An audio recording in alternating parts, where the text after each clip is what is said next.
मैं खाली आज डिस्कस करूंगा जो मेरा पहला basic classification of welding is arc welding. Arc welding में क्या होता है?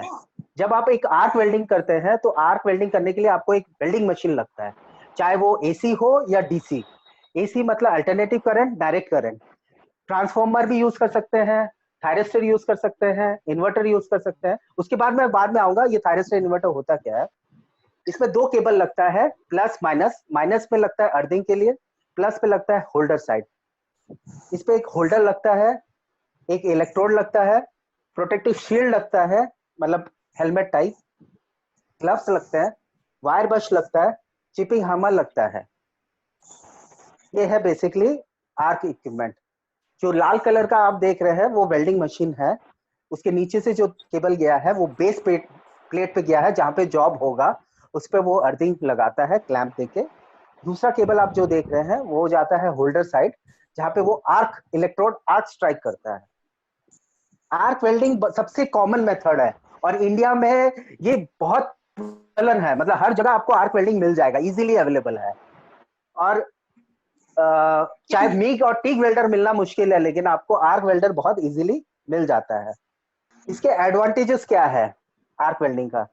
सबसे पहला है कि most efficient way of joining. अगर कोई भी प्लेट है, एमएस टू एमएस है, एसएस टू एसएस है या कास्ट आयरन है, तो आप वो रॉड लिए वेल्डिंग किए तो जल्दी काम हो जाता था।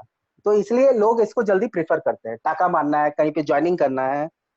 Lowest cost of joining method, इसमें कॉस्ट बहुत कम लगता है, लेकिन अभी इनिशियली ये ज्यादा लगता है। पहले कम लगता था जब मिग प्रोसेस नहीं था, बट अगर अभी आर्क वेल्डिंग बहुत महंगा पड़ता है, क्योंकि कस्टमर इसलिए सोचता है क्योंकि इसको लूज में इलेक्ट्रोड कहीं बाजार में मिल जाता है, वो ले आता है, वेल्डिंग करके काम कर लेता है।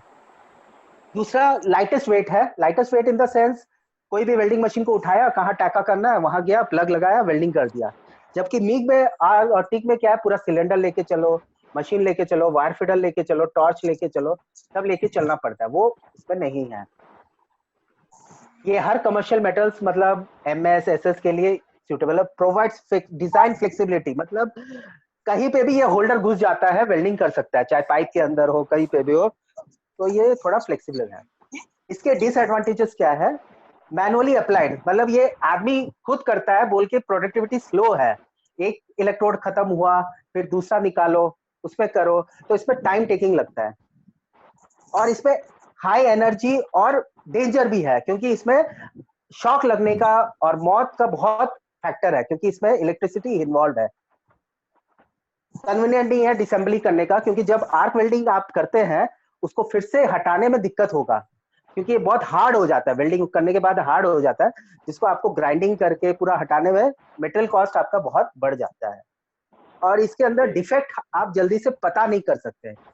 अंदर क्रैक होगा लेकिन बाहर से आपको दिखेगा नहीं, जब तक आप यूटी टेस्ट नहीं करते वो दिखेगा। बहुत बहुत लोग पूछते हैं आर्क वेल्डिंग में क्या एमएस टू एसएस कर सकते हैं, एसएस टू एमएस कर सकते हैं? नहीं भाई, इसमें क्या है कि आप सेम मटेरियल को ही वेल्ड कर सकते हैं, that is MS to MS, SS to SS, वही मटेरियल आप स्लो कर सकते हैं, वेल्ड कर सकते हैं, क्योंकि दोनों मटेरियल का कंपोजिशन अलग होता है। भले ही आप मिग और टिग में कर सकते हैं, लेकिन आर्क में वो इम्पॉसिबल नहीं है। वेल्डिंग कम नहीं कर सकते, आर्क वेल्डिंग कम नहीं कर सकते। अगर टेम्परेचर 25 डिग्री के नीचे है, बारिश बहुत हो रहा है, ह्यूमिडिटी 70% पे जाता है, तो वेल्डिंग अलाउ नहीं किया जाता है, क्योंकि इसमें ब्लू होल्स आ सकते हैं, क्योंकि मॉइस्चर घुस जाता है, क्रैक कर सकता है वेल्डिंग को। इसलिए अगर आप देखेंगे कि ज्यादातर विंटर सीजन में प्लेट को ये लोग प्री हीट करते हैं और फिर वेल्डिंग करते हैं, नहीं तो फिर शेड के अंदर जाते हैं या स्क्रीन लगाते हैं कि हवा इनको आए नहीं, वो एक गार्ड, प्रोटेक्टिव गार्ड करके फिर वेल्डिंग करते हैं। एक वेल्डिंग अच्छा के लिए क्या है जरूरत है? एक वेल्डिंग अच्छा होने के लिए अच्छा वेल्डिंग मशीन जरूरत है, जो लोग नहीं समझते। लोग कहते हैं अरे क्या रखा है पैनासोनिक में, मेरे को तो चाइनीज भी 10,000 का आ जाता है, दूसरा कंपनी का आ जाता है, लेकिन उसके फीचर्स मैं बाद में समझाऊंगा। बट एक अच्छा वेल्डिंग मशीन होना जरूरी है, क्योंकि एक मशीन ही अच्छा करंट देता है, छोड़ता है, जिससे मसाला अच्छा से गलता है। दूसरा, जब भी आप वेल्डिंग करेंगे रॉड 90 डिग्री पे होना चाहिए, बेस प्लेट पे 90 डिग्री होके वेल्डिंग होना चाहिए, तभी अच्छा से डिपोजिशन होता है। इसलिए आप देखिएगा ज्यादातर वेल्डर जो है इलेक्ट्रोड को थोड़ा मुड़ा देता है, मुड़ा के फिर वेल्डिंग मारता है। आर्क वेल्डिंग के प्रॉब्लम क्या क्या है? आर्क वेल्डिंग में रेज जो है बहुत हाई रोशनी आता है जिससे आपके आंख को चुभता है। अगर आप किसी आर्क वेल्डिंग को देख लेंगे तो आप रात को सो नहीं पाएंगे, आंख जलने चालू करेगा, लाल हो जाएगा। इसलिए जब भी वेल्डिंग का देखेंगे गोगल्स लगाना है, नहीं तो जो सेफ्टी हेलमेट आता है वो लगा के देखना है। दूसरा नॉइज, जब भी आप फैब्रिकेशन जाएंगे वहां पे नॉइज बहुत होता है, क्योंकि प्लेट का लोडिंग अनलोडिंग। तो ये सजेस्ट किया जाता है कि अगर आप ईयर मफ यूज करें या तो ईयर प्लग यूज करें। शॉक, आर्क वेल्डिंग में क्या है, जब वेल्डर वेल्डिंग करने के बाद होल्डर छोड़ के चले जाता है, वो होल्डर पे करंट आता है तो जो उसको जान ले सकता है। इसीलिए हमारे यहाँ पे वीआरडी फीचर बहुत काम आता है, वो मैं बाद में समझाऊंगा वीआरडी है क्या। वोल्टेज रिडक्शन डिवाइस जो आर्क वेल्डिंग में बहुत कंपलसरी है, क्योंकि गीला जगह पे जब वेल्डर करता है तो उसको शॉक लगने का चांसेस बहुत ज्यादा है।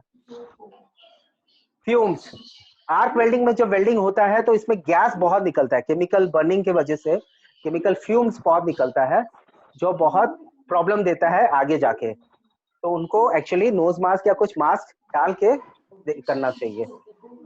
प्रोटेक्टिव क्लोथ, क्योंकि इसमें स्पैटर बहुत फेंकता है, पापड़ी बहुत फेंकता है, तो आपकी शर्ट को छेदा कर सकता है, आपकी स्किन को हार्म कर सकता है।